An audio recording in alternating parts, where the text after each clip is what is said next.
Zack Snyder does not understand Watchmen. So the other day I was scrolling on HBO Max and I was trying to figure out what I wanted to watch, and I saw Watchmen and I was like, hey, I just read the comic book. I want to rewatch it and see how good it is compared to the comic book. There are a lot of people that like his version of Watchmen, and I used to be one of them until I actually read the comic. And sure, there are some things about this movie that I like, but the problem is Zack Snyder just doesn't understand this comic book. And yes, while this movie may look accurate at face value, when you actually dive deeper into the themes, it's not like the comic at all. Snyder looked at a comic book that satirizes the glorification of superhero and comic book violence, and then he made a movie that glorifies comic book violence. The Watchmen comic is supposed to be a deconstruction of the superhero genre. It is supposed to be a critique of the aspirations that superheroes are trying to teach children. Alan Moore, the guy who literally wrote the book, says in an interview that this book and these characters were created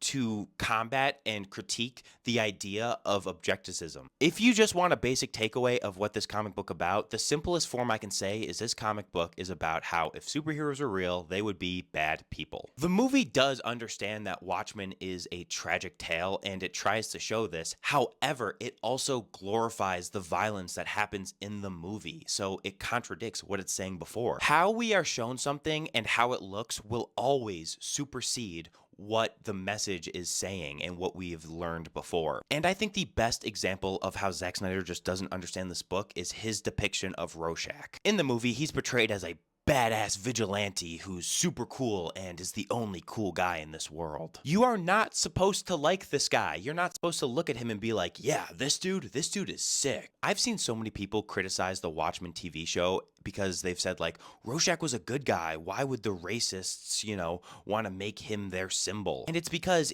Rorschach is not a good person. He strictly believes in right and wrong, and he doesn't see a middle ground. He's also kind of bigoted and believes that he is above the law and that he himself is superior and can do whatever he wants. Sure, in the movies, he's portrayed as a hero, but in the books, he is not a hero. He is a literal bigoted psychopath. Which is why I say Zack Snyder just doesn't understand The Watchmen. And you know what? It's okay if something's not a one-for-one faithful adaptation. That's totally fine. However, Zack Snyder was going around saying that this would be the most faithful adaptation possible.